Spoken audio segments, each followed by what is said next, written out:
Hi viewers, welcome to our channel. Jagan Podili పర్యటనలో ఉండగా అక్కడ ఉద్రిక్త పరిస్థితి నెలకొంది. జగన్మోహన్ రెడ్డి గారి కాన్వాయ్ పైన కూడా దాడి జరిగినట్టు వార్తలు వస్తున్నాయి. సో పరస్పరం అక్కడ టీడీపీ అండ్ వైసీపీ కార్యకర్తల మధ్య గొడవలు జరుగుతున్నట్టుగా కూడా కొన్ని వార్తలు అయితే రావడం చూస్తున్నాం. అసలు ఏం జరుగుతుంది అక్కడ? మరి జగన్మోహన్ రెడ్డి గారి కాన్వాయ్ పైన దాడి చేసింది ఎవరు? దీనికి సంబంధించి ఏం జరిగింది అక్కడ? ఇదే వివరాలు అందజేయడానికి ప్రజెంట్ మనతో పాటు సీనియర్ జర్నలిస్ట్ అరవింద్ కొల్లి గారు ఉన్నారు. వారిని అడిగి తెలిసిన ప్రయత్నం అయితే చేద్దాం. సార్ నమస్కారం సార్. సార్, జగన్మోహన్ రెడ్డి గారు పర్యటనకి వెళ్ళారు పొదిలికి. అక్కడ ఉద్రిక్త పరిస్థితి నెలకొంది. అక్కడ టీడీపీ కార్యకర్తలకు వైసీపీ కార్యకర్తలకు మధ్య గొడవ జరుగుతుంది. ఇదంతా కూడా అమరావతి ఇష్యూ నేపథ్యంలోనే జరిగిందని కూడా తెలుస్తుంది సార్. సో ఆ రకంగా మరి అమరావతి కోసం అక్కడ చాలా మంది ధర్నాలు చేస్తున్నారు. ఆ నేపథ్యంలో జరిగాయని తెలుస్తుంది. ఏం జరిగింది సార్ అక్కడ ప్రాపర్గా? జగన్మోహన్ రెడ్డి తనకి సంబంధించిన ముందే నిర్ణయించినటువంటి ప్రోగ్రాం మేరకు పొదిలి పర్యటనకు వెళ్ళారు. ఆ పొదిలికి ఆయన వెళ్ళటానికి కారణం ఏంటంటే పొగాకు రైతులకు సంబంధించిన సమస్యలు, పొగాకు గిట్టుబాటు ధర, వీటన్నిటినీ నేపథ్యంలో ఆయన పర్యటన పెట్టుకున్నారు.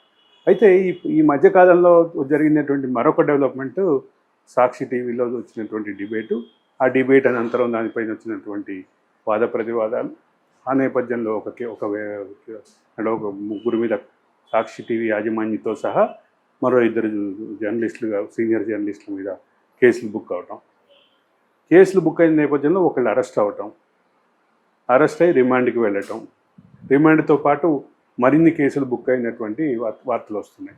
ఈ నేపథ్యంలో ఒక పక్క పొలిటికల్ హీట్ అయితే జనరేట్ అయింది. పొలిటికల్ హీట్కి కారణంగానే అక్కడ వాద ప్రతివాదాలు కానీ పరస్పర రాళ్లదాళ్లు కానీ జరుగుతున్నాయి.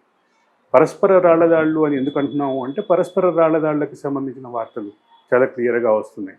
రెండు వైపుల నుంచి రాళ్లదాళ్లకు సంబంధించిన వార్తలు వస్తున్నాయి. మహిళలు పెద్ద ఎత్తున గుమిగొట్టడం కూడా ఒక ప్రధానమైన అంశంగా చెప్పాలి. మహిళల మనోభావాలు దెబ్బతిన్నాయి అనే వాదన్నే ముందుకు తీసుకొస్తున్నటువంటి అమరావతి జేఏసీ కానీ, అదే సందర్భంలో కూటమి నాయకులు కానీ దీన్ని ఒక ఎగ్జాంపుల్గా కూడా చూపిస్తున్నారు. మహిళలు ఎంత ఆగ్రహం ఉందో చూడండి జగన్ పట్ల అని చూపిస్తున్నారు. ఇక్కడ జగన్ పట్ల ఆగ్రహం ఉందా ఇంకోటి ఆ తర్వాత పైతే జగన్ ఎత్తుకున్నటువంటి సబ్జెక్టు పొగాకు రైతుంది.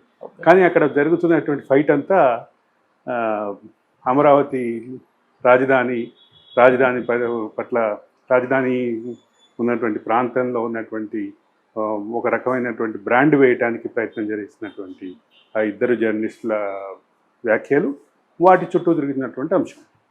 ఇక్కడ ప్రధానంగా గమనించాల్సినటువంటి వివాదం ఇది. ఒకటి, ఆయన వెళ్ళింది పొగాకు రైతుల కోసం అయితే అసలు ఆ సబ్జెక్ట్ వదిలేసి ఈ మొత్తం అంత చర్చ అంతా కూడా అక్కడ జరుగుతున్న గొడవ అంతా కూడా దీని చుట్టూ తిరుగుతుంది. ఈ క్రమంలోనే ఒక కానిస్టేబుల్కి కూడా గాయాలని అన్నారు. ఆ కానిస్టేబుల్కి సంబంధించిన ఫోటో కూడా ఆల్రెడీ సర్క్యులేషన్లో ఉంది. దాంతోపాటు ముగ్గురుకో ఇద్దరికో మహిళలకు కూడా గాయాలనే, తలకాలు పగిలిన వార్తలు కూడా బలంగా వస్తున్నాయి. ఏమైనా జగన్మోహన్ రెడ్డి భవిష్యత్తులో ఆంధ్రప్రదేశ్ రాష్ట్రంలో తిరగాలంటే ఖచ్చితంగా బేషరతుగా క్షమాపణ చెప్పాల్సిందే అనే డిమాండ్ అయితే అక్కడ ఉన్నటువంటి మహిళల నుంచి కానీ, అక్కడ ఉన్నటువంటి ఆందోళనకారుల నుంచి కానీ వస్తుంది. దానికి సంబంధించిన విజువల్స్ అన్ని క్లియర్గా వస్తున్నాయి. కాబట్టి ఎట్టి పరిస్థితుల్లో జగన్మోహన్ రెడ్డి క్షమాపణ చెప్పడు.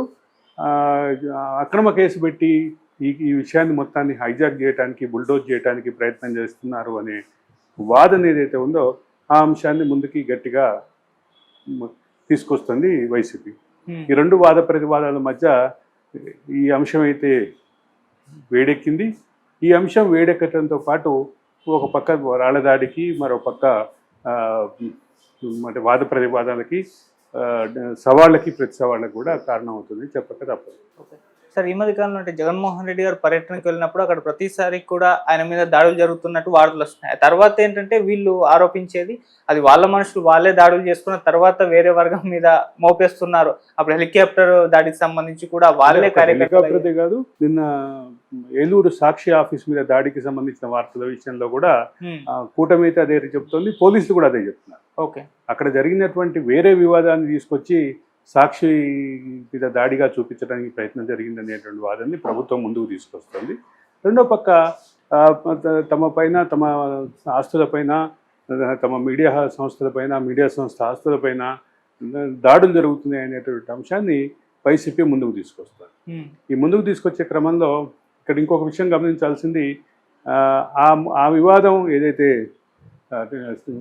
లైవ్ షోకి సంబంధించిన వివాదం ముగిసిపోయే అవకాశం ఏమన్నా ఉందా అని పరిశీలిస్తున్నటువంటి నేపథ్యంలోనే ఇప్పుడు కొత్తగా ఇంకో అంశం వచ్చింది. సజ్జల రామకృష్ణారెడ్డి చేసినటువంటి వ్యాఖ్యలు, దానిపైన నిన్న సాయంత్రం ఉమెన్ కమిషన్ స్పందించిన తీరు, ఇక్కడ ఉమెన్ కమిషన్ స్పందించిన తీరుతో పాటు నేషనల్ ఉమెన్ కమిషన్ కూడా చేసినటువంటి వ్యాఖ్యలు, national women commission live show మీద చేసినటువంటి వ్యాఖ్యలు, దానికి సంబంధించిన నోటీసులు, డీజీపీకి ఇచ్చినటువంటి ఆదేశాలు, రిపోర్ట్ అడగటం, ఇవన్నీ చూస్తే ఈ అంశం మరింత జటిలం అవుతుంది అని చెప్పక తప్పదు. ఇది పొదిలితో